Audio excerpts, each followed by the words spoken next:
KBR news కి స్వాగతం. మన ఎర్ర జెండా పొగరు వాళ్ళకి తెలియదు అంటూ పవన్ సంచలన వ్యాఖ్యలు. పవన్ కి ప్యాకేజీ ఇచ్చేది లోకేషే, అంబటి సంచలన కామెంట్స్.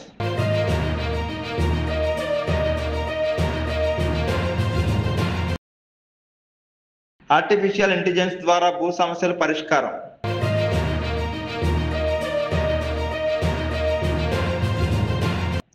వైద్య రంగంలో ఏఐ టెక్నాలజీ అనుసంధానం.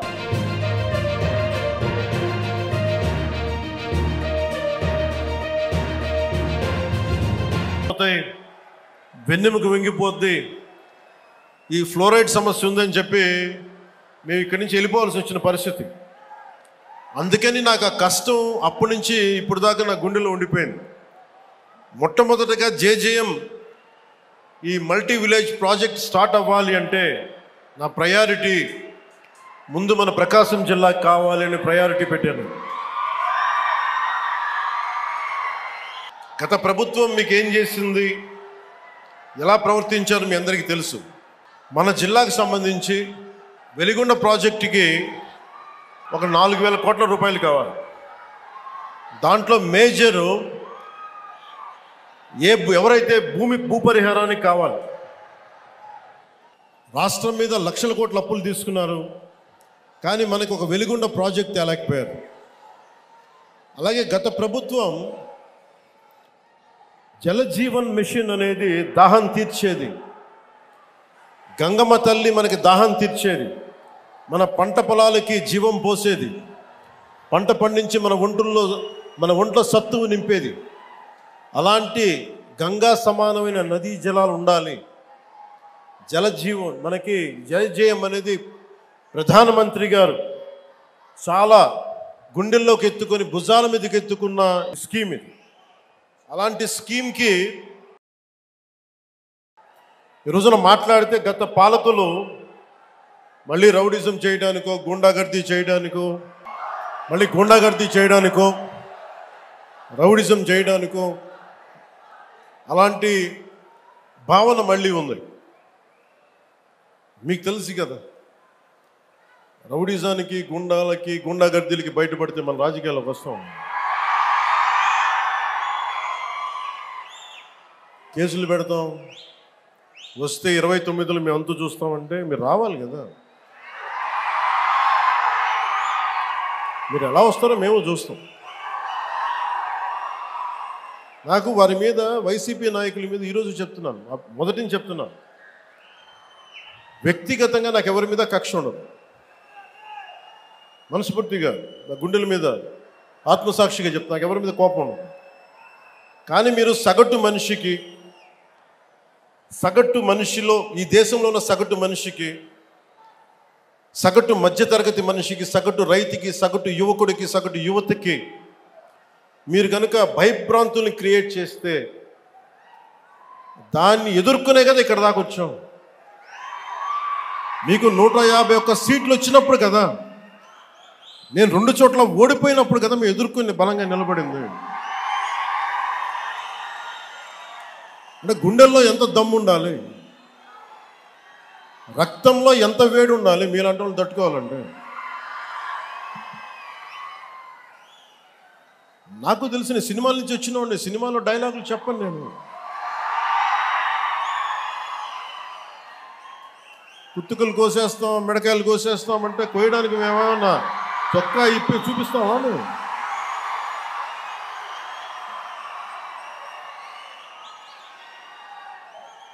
నేను సినిమాలో డైలాగులు చెప్పడానికి కూడా ఇబ్బంది పడతాం. సింహం గడ్డం గీసుకుంది, మేము గడ్డం గీసుకోలేదు. ఈ సరదాగా ఉంటాయి మిమ్మల్ని చీరప్ చేయడానికో సరదాగా చేయడానికి. నిజంగా గడ్డం గీసుకుంటే దరిద్రంగా ఉంటుంది. చూడండి, ఆలోచించండి. స్నానం చేయకుండా, మట్టి కొట్టుకుంటా, అంటే ఇవన్నీ ఏంటంటే సినిమాల్లో చెప్పిన డైలాగులు. అవి ఎందుకు చెప్తున్నానంటే సందర్భానుసారంగా చెప్తున్నాను. ఖచ్చితంగా మీరు అద్భుతమైన పాలన చేసి కనుక ఉండుంటే మీరు 11 సీట్లకు వచ్చేవాళ్ళు కాదు. మీరు అంటే ఇది రెలవెంట్ కాబట్టి చెప్తున్నా. ఇది కక్ష తీర్చుకునే ప్రభుత్వం కాదు. ఇది తప్పులు చేస్తే శిక్షించే ప్రభుత్వం ఇది. అలాంటిది అంటే ఇది ఎందుకు చెప్తున్నానంటే మీకు అంటే మీరు అరుపులు అరుచుకుంటూ వెళ్ళిపోతున్నారు, వాళ్ళేమో బెదిరిస్తామన్నారు, కోస్తామంటున్నారు. మళ్ళీ మీ ఎర్ర జెండా శక్తి తెలియదు వాళ్ళకి. మీ గుండెల్లో ఉన్న ఆ వేడి రక్తం గురించి తెలియదు వాళ్ళకి. అంటే కడుపు కాలి ఉన్నవాడికి కష్టపడి పనిచేద్దాం అనుకున్నా మళ్ళీ తిరిగి కోపం తెప్పించుకోండి. పని చేసుకుని తల ఉంచుకొని పని చేసుకుంటూ వెళ్ళిపోతున్నాం. నిజంగా 11 సీట్లు ఇచ్చిన ఆ పార్టీగా మేము గౌరవిస్తున్నాం. ఈ ప్రభుత్వం గౌరవ ముఖ్యమంత్రి శ్రీ నారా చంద్రబాబు నాయుడు గారి నాయకత్వంలో ఉన్న ఎన్డీఏ కూటమి నడుపుతున్న ఈ ప్రభుత్వంలో తప్పులు ఉంటే ఖచ్చితంగా చెప్పండి. ఖచ్చితంగా చెప్తే మేము సరిదిద్దుకుంటాం, లేదా వివరణ ఇస్తాం. అంతేగాని మేము కుత్తుకులు కోసేస్తాం, రంపాలు తెస్తాం, రంపాలు పెట్టి కుత్తుకులు కోస్తామంటే మీకు తెలుసు కదా, అలాంటి వాటికి తాటాకి చప్పుళ్ళకి మేము భయపడం. సో జల్ జీవన్ మిషన్కి 2019 నుంచి 2024కి నరేంద్ర మోదీ గారి ఆధ్వర్యంలో నాయకత్వంలో ఉన్న కేంద్ర ప్రభుత్వం మన రాష్ట్రానికి 26,000 కోట్ల రూపాయలు శాంక్షన్ చేసింది, మనకి ఖర్చు పెట్టమని. మీరు ఊహించండి ఎంత ఖర్చు పెట్టారో వీళ్ళు. 26,000 కోట్లు మొత్తం ఇస్తామంటే దానికి మ్యాచింగ్ గ్రాంట్ ఇవ్వకపోవడం వల్ల 4,000 కోట్ల రూపాయలు ఖర్చు చేయగలిగింది. ఆ 4,000 కోట్ల రూపాయలు పోని కనీసం కొన్ని ఊళ్ళకి దాహం తీర్చారా అంటే అది కూడా తీయలే.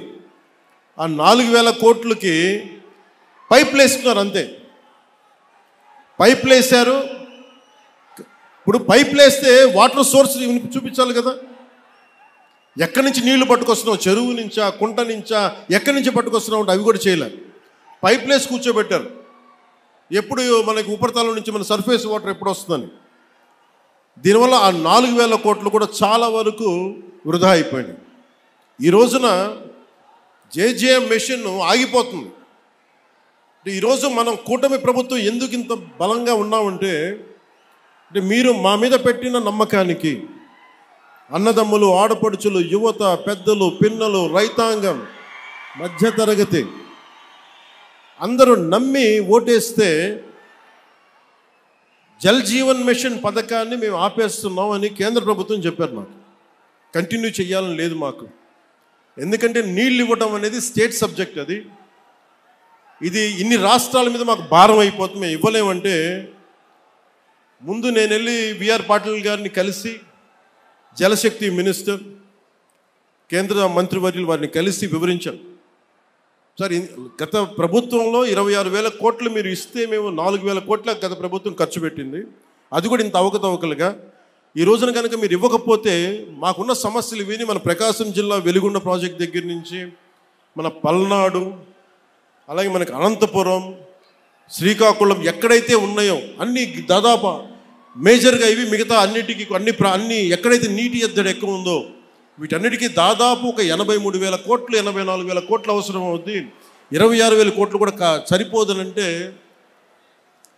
వాళ్ళు అసలు మేము రూపాయి కూడా ఇచ్చే పరిస్థితిలో లేము, అంత ఇబ్బందుల్లో ఉన్నామంటే కేవలం మనం ఎన్డీఏ కూటమిని గెలిపించాం కాబట్టి మా గొంతు బలంగా, మా గళం బలంగా వినిపిస్తే తర్వాత గౌరవ ముఖ్యమంత్రి చంద్రబాబు నాయుడు గారు నేను ఇంకొకసారి మరోమారు జలశక్తి మినిస్టర్ గారి దగ్గరికి వెళ్ళి ప్రధానమంత్రి గారికి వారికి చేస్తే ఈ రోజున జేజీఎం ప్రాజెక్ట్ మొదటి విడత మనకి 1,390 కోట్లతోటి మన ప్రకాశం జిల్లాలో మొదలు పెడుతున్నామంటే దానికి మీరు మా మీద పెట్టుకున్న నమ్మకం, కేంద్ర ప్రభుత్వం మన మీద ఉంచిన నమ్మకం. ఒక 4 దశాబ్దాల పైనే కనిగిరిలో పెరిగినాడు. 4 దశాబ్దాల క్రితం మొట్టమొదటిసారి స్వాతంత్రం వచ్చాక మన ప్రకాశం జిల్లాలో చేపడుతున్న అతిపెద్ద తాగునీటి సరఫరా పథకం ఈరోజు మనం జల్ జీవన్ మిషన్ ద్వారా చేపడుతున్నాం. 1,290 కోట్లతోటి ప్రకాశం జిల్లాలో 7 నియోజకవర్గాలు ఎర్రగొండపాలెం, గిద్దలూరు, మార్కాపురం, కనిగిరి, కొండేపి, కందుకూరు, దర్శి అసెంబ్లీ నియోజకవర్గాల పరిధిలో 18 మండలాలు 578 గ్రామాల్లో ఉన్న దాదాపు 10 లక్షల పైచిలకు జనాభాకు వచ్చే 30 సంవత్సరాల పాటు ఈ పథకం ఫస్ట్ ఫేజ్ ద్వారా తాగునీటిని అందించబోతుంది.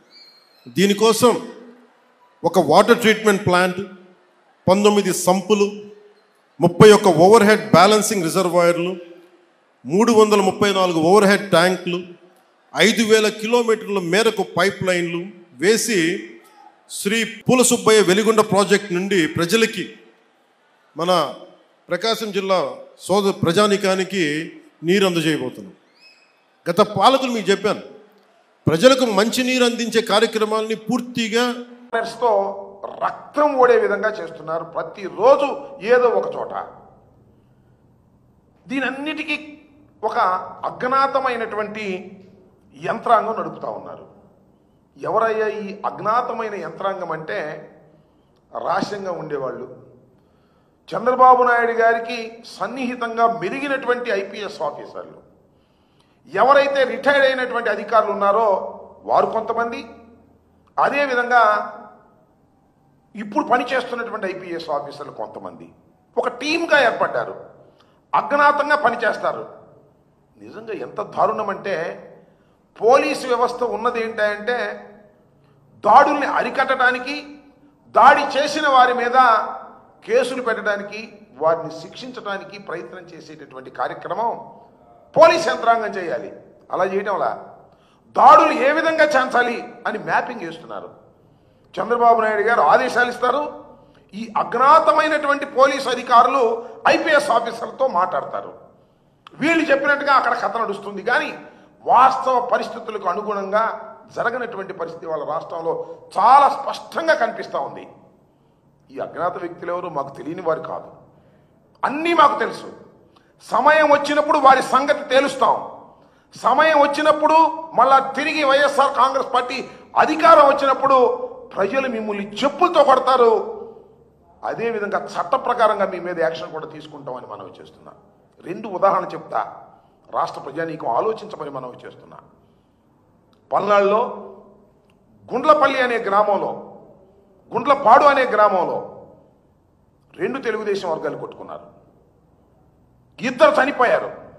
ఇది నేను చెప్పిన మాట కాదు.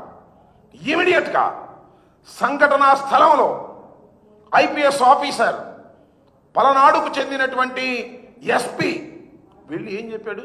పత్రికా ముఖంగా మీరందరూ చూశారు కదా. 2 వర్గాలు కొట్టుకున్నాయి, వాళ్ళల్లో వాళ్ళు కొట్టుకున్నారు. ఇది తెలుగుదేశానికి సంబంధించిన అంశమే తప్ప మరొకటి కాదు అని స్పష్టంగా జిల్లా హెడ్, ఇన్వెస్టిగేషన్ అథారిటీకి హెడ్గా ఉన్నటువంటి ఐపీఎస్ అధికారి పల్నాడు ఎస్పీ చెప్తే ఏమైంది? మళ్ళా గంటకే పిన్నెల రామకృష్ణారెడ్డి వారి సోదరులు పెట్టారు.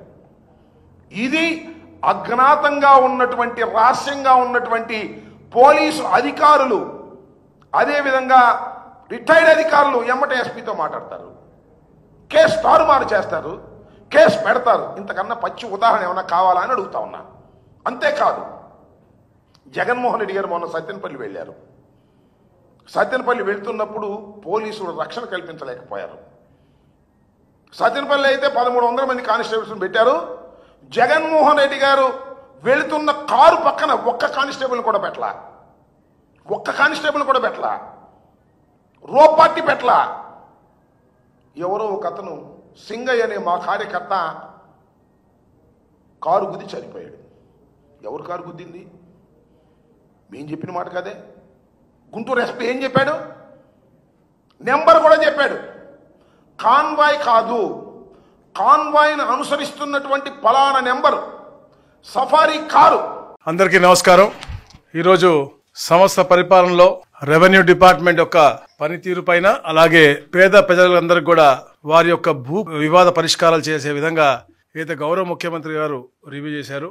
ముఖ్యంగా 10 అంశాల మీద పేదవాడికి రాబోయే రోజుల్లో, ఎందుకంటే భూమి అంటే సెంటిమెంటు, భూమి మీద పుడతాడు, భూమిలోని కలుస్తాడు కాబట్టి ఆ సెంటిమెంట్ని, అతని ఎమోషన్స్ అర్థం చేసుకుని కొంచెం లీనియంట్గా ఉన్నా కూడా గవర్నమెంట్ కొంచెం బ్రహ్మాండంగా పేదలకి సేవ చేయాలనే లక్ష్యంతో గౌరవ ముఖ్యమంత్రి గారు ఈ 10 అంశాలు ముందు పెట్టుకుని దాని మీద అన్నిటి కూడా మాతో చర్చించి రెమెడీస్ కూడా తేడం జరిగింది. ముఖ్యంగా ఏదైతే ఎక్కువగా మనం చూస్తూ ఉంటాం సక్షన్ సర్టిఫికేట్ అనేది వారసత్వంగా వచ్చినటువంటి భూముల్ని చాలా మంది కూడా 1% ఉండి కట్టుకోలేకనో ఆ సక్షన్ తెచ్చుకోరు. గ్రామాల్లో వివాదాలకి అది దారితీస్తూ ఉంటుంది. గౌరవ ముఖ్యమంత్రి గారు 10 లక్షల రూపాయల దాకా ఉంటే ఆ భూమి విలువ కేవలం 100 రూపాయలకే, అది కూడా గ్రామ సచివాలయంలోనే చేసుకునే విధంగా 10 లక్షల రూపాయలు దాటితే 1000 రూపాయలు పెట్టి చాలా తక్కువ. అంటే ఇలాంటి వివాదాలు రాబోయే జనరేషన్స్, సెకండ్ థర్డ్ జనరేషన్స్ లో ఇలాంటివన్నీ కంటిన్యూ అయ్యి ఇబ్బందులు పడతా ఉన్నారు. కాబట్టి అలాంటి ఇబ్బందులు పడకూడదనే లక్ష్యంతో ఈ యొక్క మంచి కార్యక్రమం చేశారు. వాళ్ళు ఎక్కడ కూడా తహసీల్దార్ ఆఫీసులకు కూడా వెళ్లాల్సిన అవసరం లేకుండా గ్రామ సచివాలయంలోనే చేసుకునే విధంగా ఈ యొక్క మంచి వరం కూడా ఇచ్చినటువంటి పరిస్థితి. అలాగే ఏదో క్యాస్ట్ సర్టిఫికేట్స్ ఉన్నాయో కుల ధృవీకరణ పత్రాలన్నీ కూడా దాదాపుగా 43,89,43 lakhs ఇవ్వడం జరిగింది. 100% కూడా ఆగస్ట్ 2 కల్లా ఇచ్చి, ప్లస్ అది కూడా అవసరం ఉంటే అధికారులకు వాళ్ళకి ఓపెన్ డొమైన్ కనపడే విధంగా చేయమని చెప్పారు అక్టోబర్ 2 కల్లా. అలాగే ముఖ్యంగా ఈ రాష్ట్రంలో మా సూపర్ 6 చెప్పినటువంటి అన్ని కూడా మేము చేస్తా ఉన్నాం. ఒక సుపరిపాలన వైపు వెళ్తా ఉన్నాం.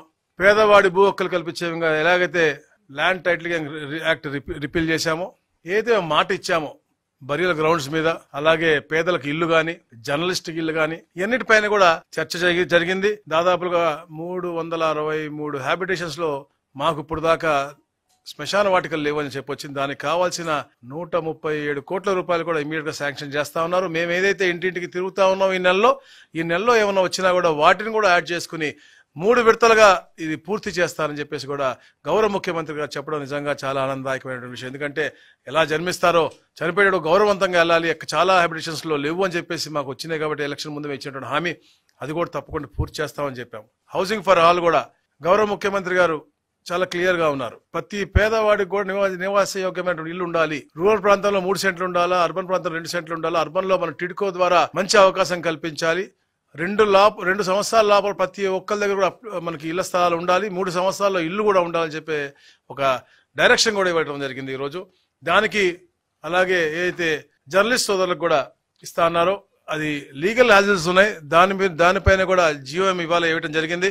గౌరవ ఎంఏయుడి మినిస్టర్ గారు, గౌరవ హౌసింగ్ మినిస్టర్ గారు, అలాగే రెవెన్యూ మినిస్టర్ గారు నన్ను మా ముగ్గురిని కూడా ఇవాళే ఈ జర్నలిస్ట్ హౌసింగ్ కు ప్లస్ పేదల ఇల్లుల విషయంగా కూడా ఒక హౌస్ కమిటీ వేయడం జరిగింది. తప్పకుండా అతి త్వరగా ఇవన్నీ కూడా మేము అక్టోబర్ 2 ఎక్కువ కార్యక్రమాలకు మేము డెడ్ లైన్ పెట్టుకున్నాము. కొన్నిటికి ఆగస్ట్ 15 పెట్టుకున్నాము, అక్టోబర్ 2 పెట్టుకున్నాం. సో ఈ డెడ్ లైన్స్ లోపల వీటికి అన్నిటి కూడా పరిష్కారాలు వచ్చే విధంగా చేయబోతా ఉన్నాం. దాదాపుగా 1,85,000 మాకు ఈ రెవెన్యూ సదస్సుల్లో దరఖాస్తులు వచ్చినాయి. కానీ కేవలం 687 మాత్రమే ఉన్నాయి. అంటే మిగతా అన్ని కూడా మేము పరిష్కారం మార్గం లేకపోతే చెయ్యలేనివి. ఎందుకంటే వచ్చే సమస్య అన్నిటి కూడా చాలా మటుకు చెయ్యలేనివి ఉన్నాయి. నేను మొన్న పార్టీ ఆఫీసులో కూర్చుంటే దాదాపు 60 వచ్చినాయి. దాంట్లో 59 చేయలేనటువంటి. సో అవి కూడా మేము వాళ్ళకి స్పీకింగ్ నోట్ ఇచ్చి ఎందుకు చేయలేకపోతున్నాం కూడా తెలిసే దిశగా కూడా మేము చేస్తా ఉన్నాం. రాబోయే రోజుల్లో కూడా భూ వివాదాలు అలాగే భూ సమస్యలు అన్ని కూడా ఏదైతే Aadhaar link survey number link తో సహా ఈ సర్వే నంబర్ నొక్కితే ఈ సర్వే నంబర్ లో ఈ భూమి ఎవరిది, ఎందుకు ఉంది, లేదా ఏ వివాదం ఉంది అన్ని కూడా వచ్చే విధంగా కూడా మేము ఒక ఆర్టిఫిషియల్ ఇంటెలిజెన్స్ అలాగే అవసరమైనటువంటి టెక్నాలజీ అంతా కూడా వాడి అందరూ కూడా ఒక వే ఫార్వర్డ్ కూడా పెట్టుకుని మేము ముందుకు వెళ్తా ఉన్నాం. మరి ముఖ్యంగా అందరూ చూస్తా ఉన్నారు ఈ ఫ్రీ హోల్డ్ గురించి. జియోఎం దాదాపుగా చాలాసార్లు ఒక 20 గంటలు అంటే 4 మీటింగుల్లో చాలాసేపు సుదీర్ఘంగా చర్చించింది. ఫ్రీ హోల్డ్ అనేది పేదలకి లబ్ధి పొందాలి, దాని మంచి రూపకల్పన చేస్తే బాగుంటుంది. 10 అంశాలు మేము గౌరవ సిసిఎల్ ఒక 3 నెలల్లో మనకు నిర్దిష్టమైనటువంటి టార్గెట్స్ పెట్టుకొని అవన్నీ కూడా అవుట్కమ్స్ చూసుకుంటూ వస్తాం. స్టేట్లో ఎట్లుంది, నేషనల్ ఎట్లుంది, జిల్లాలో ఎట్లుంది, మనం ఎక్కడున్నాం, ఇవన్నీ గోల్స్ పెట్టుకొని మనం ప్రూవ్ చేసుకుంటూ వెళ్తాం. 6 నెలల్లో జిల్లా చేస్తారు, 2 నెలల్లో రాష్ట్రం చేస్తాం 2 సంవత్సరాల్లో.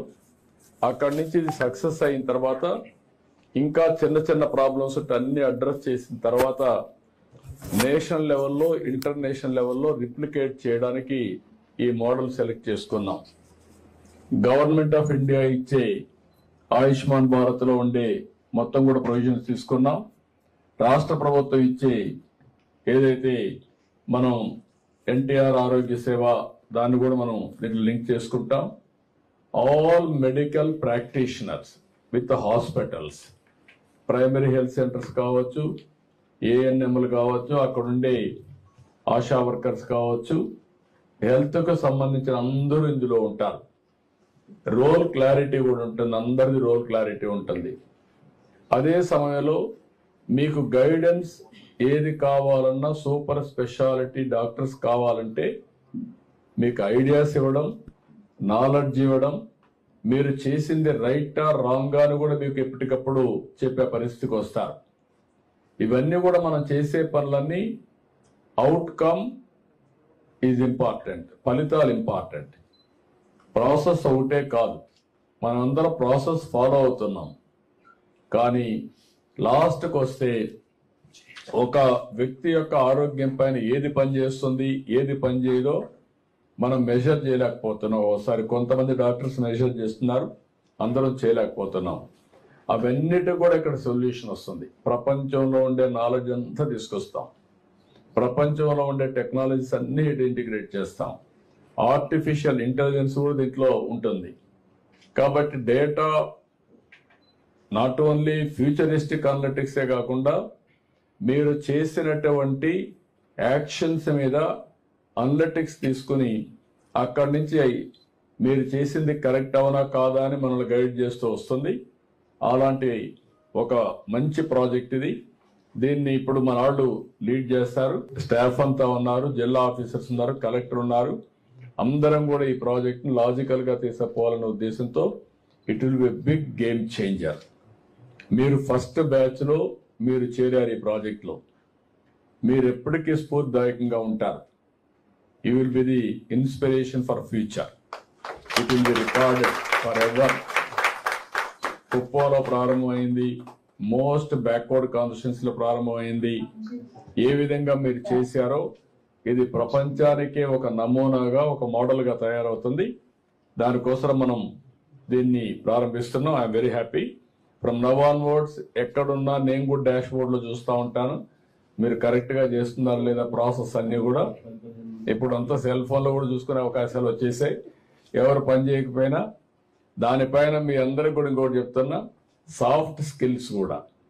పేషెంట్లు ఉన్నప్పుడు డాక్టర్, బెస్ట్ డాక్టర్ మెడిసిన్ ఎంతవరకు పనిచేస్తుందో మీ మాటలు అంతవరకు పనిచేస్తాయి. ఎప్పుడైనా మీరు గుర్తుపెట్టుకోండి, ఒక బెస్ట్ డాక్టర్ అంటే కాన్ఫిడెన్స్ ఇవ్వాలి పేషెంట్కి. దాంతో 50% డిసీజ్ క్యూర్ అయిపోతుంది, నమ్మకం వస్తుంది. ఇంకొక 50% మెడిసిన్ ద్వారా అవుతుంది. అది కూడా మీకు ఎప్పటికప్పుడు అనలైజ్ చేస్తాం. ఇప్పుడు మీకు నాలెడ్జ్ అనేది ప్రాబ్లం కాదు. నాకు తెలియదు అనే సమాధానం లేదు. ఇప్పుడు మీకు అన్ని తెలుసు. తెలుసు అంటే మీకు తెలియకపోయినా పైనుంచి ఎక్కడికక్కడ రియల్ టైంలో కరెక్ట్ విషయాలు మీకు సరైన సమయంలో సరైన నాలెడ్జ్ మీకు అందించబడుతుంది. ఈవెన్ ఆపరేషన్ చేసేటప్పుడు కూడా మీ ఆపరేషన్ ఎట్లా చేస్తున్నారో ఏ దీంతో సహాయంతో కరెక్ట్ గా ఆపరేషన్ కూడా చేయించే పరిస్థితికి వస్తాం. అలాంటి అన్ని వస్తాయి వినూత్నమైన కార్యక్రమాలు. Will work it out. ఇప్పుడు మీరు ఈ ప్రాజెక్టు ముందుకు ఎక్స్ప్లెయిన్ చేయండి. మినిస్టర్ గారు వాళ్ళు మాట్లాడడానికి మళ్ళీ నేను చెప్తాను.